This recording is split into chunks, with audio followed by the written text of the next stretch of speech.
We should remember that too. Yeah, the anti-Semitism is also on the rise again, and yes. the Time magazine that just came out a few days ago, talking about Sweden of all places, where there's a neo-Nazi movement, and France.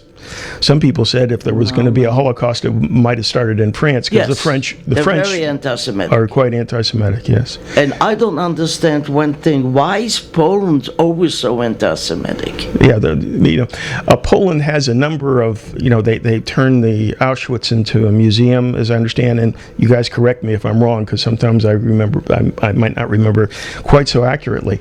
But if you go to Poland and you go to the Yiddish theater, if you go to Auschwitz, if you go to Warsaw, you're going to find displays about the Holocaust, but you aren't going to find many Jews in Poland. Am I correct? Well, there, of course not, because 3 million of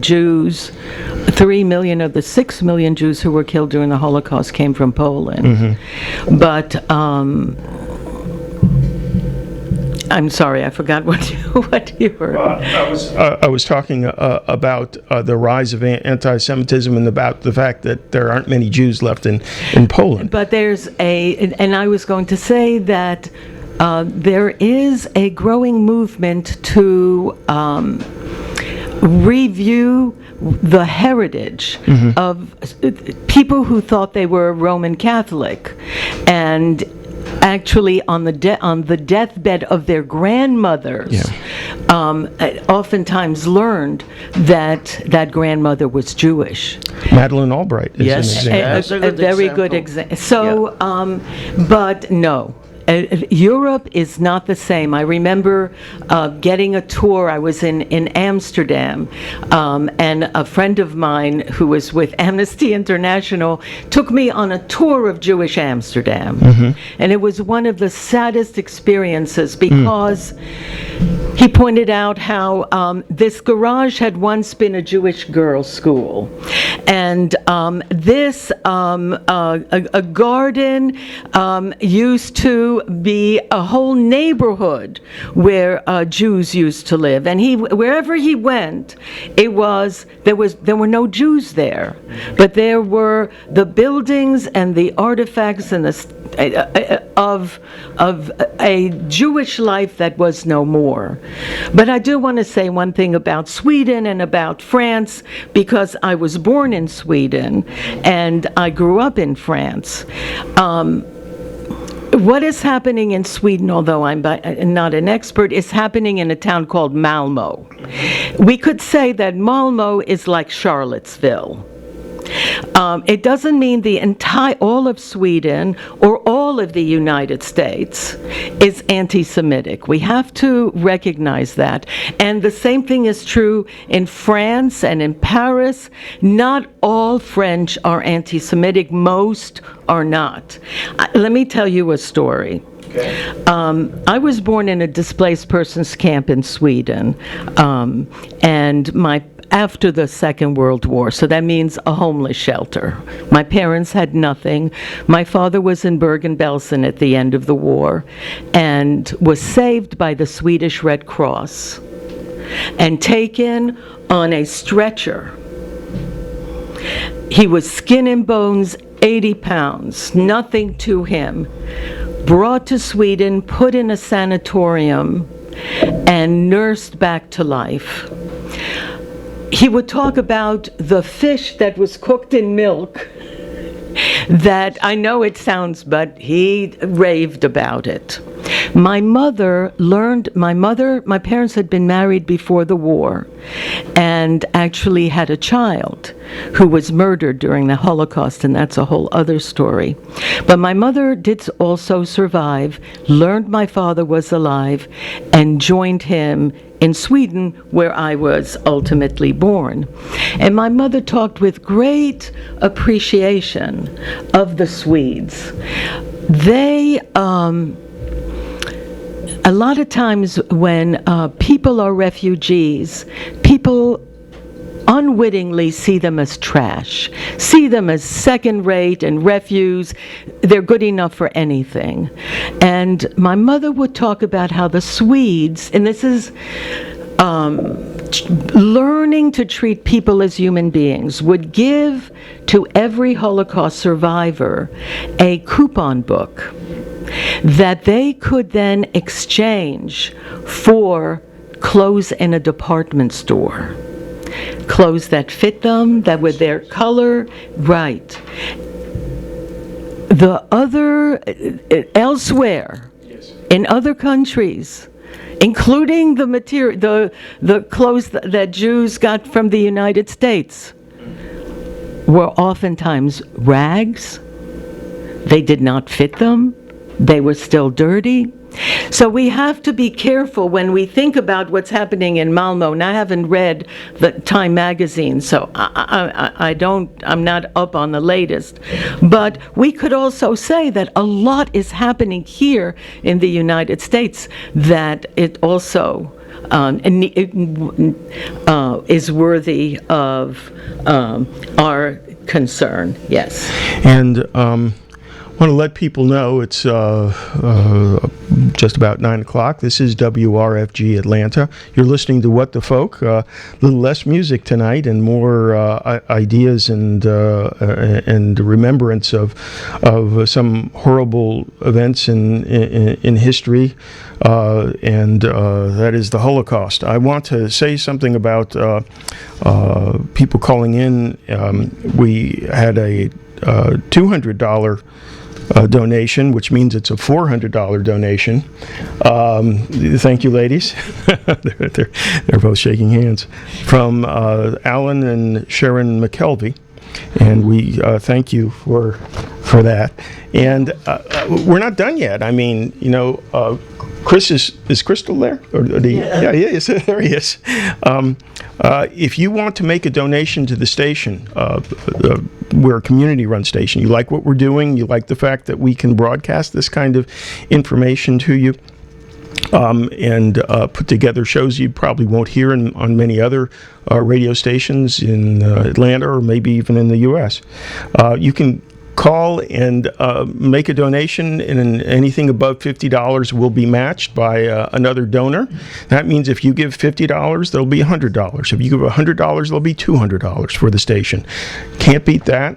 It's an opportunity for the station and for you to do something kind for us. 404-523-8989 is our phone number, and Chris will be answering the phones. You might hear him in the background a little bit, but that's fine because we're glad to do it. I'm going to break for a little bit of music since we've been talking about refugees and such. I don't know if either of you have heard this song, but it's quite beautiful and sad, of course.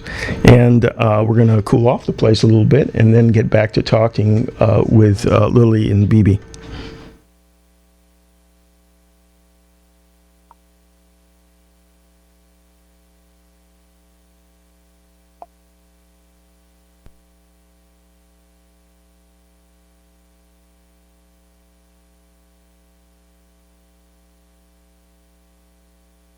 Well, folks, I'm trying to find the song, and so I don't want you to just think that we left you.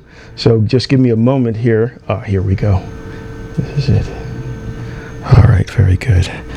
Thanks for being patient.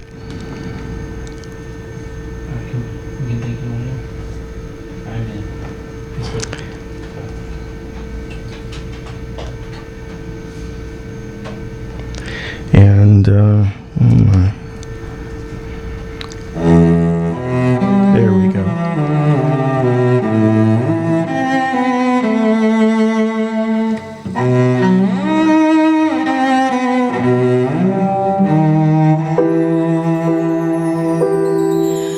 We long for a home. Where can we find our place? We long for a home. It's gone without a trace. We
Wherever we go, wherever we turn, always the same aching lament.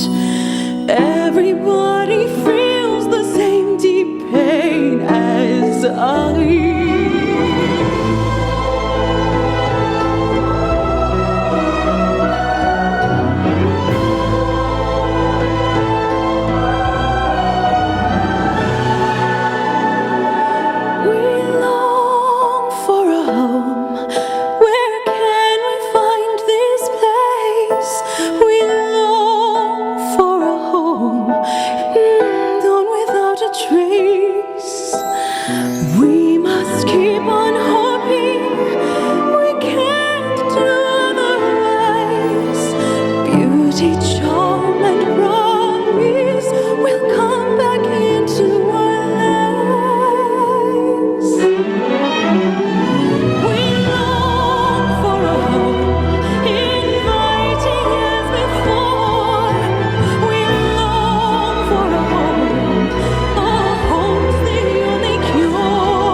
You're listening to What the Folk on WRFG. I'm Mark.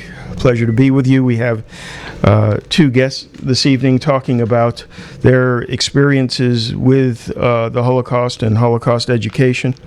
We have a burning question for Bebe Forehand here, who was telling us her story at the beginning of the show. How did you get out? How did you get out of Belgium? What was the transition for you? We didn't get out of Belgium. Oh, you didn't get out. Okay. We stayed till liberation. Really? So. In fact, like I told you, we had a map, and we followed it. And when the Germans retreated, yes, they sent V1s and V2s, which are bombs, to us. And Antwerp was really hurt. In fact, we already had an American movie for children, and the movie house was packed. And it was attacked by a bomb from the Germans retreating, and most of the kids died. In fact, the day that we were liberated, that happened. We were liberated, we were elated, and then Walter and Sylvain and I, the first thing we did was go to the movie house and help. But that is a feeling I cannot express. The feeling of being free and to go where you want to go and do what you want. All our windows were broken. We had to go to the country to live for a while because you couldn't live in that place anymore. The only person, this is a very funny story. You know, even in disasters, people, there is a little humor that you may always take with you. My mother was looking for us because we all three disappeared.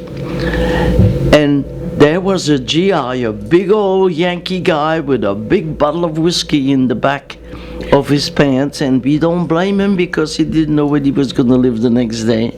And he grabbed my mother by the arm and he said, "Where are you going, honey?" And it was very funny because her name is Johanna and the family used to call her Honey. And she thought, you know my name. And she said, "I'm going to hell, you want to go with me?" And he thought, I'm sure he's telling that story right now somewhere in Kansas, maybe, if he's still alive. So she was trying to find us. And that was a day that nobody can understand. I mean, the elation, finally free. Although I can remember when I was on my outings when there was no school. Excuse me. It was in the spring and I heard these little birdies going chip, chip, chip. And it was just flying and I thought, I'm gonna do that one day. I'm gonna get out of here and I'm gonna chip, chip like that little birdie. You know, and a very dream that I had, which is so childish, but I will share this with you. I've never told, except a very few people. When I was a little girl and the war started, and I heard the atrocities, and Mr. Hitler, and I was in bed thinking, I have a thought. I'm 13 years old.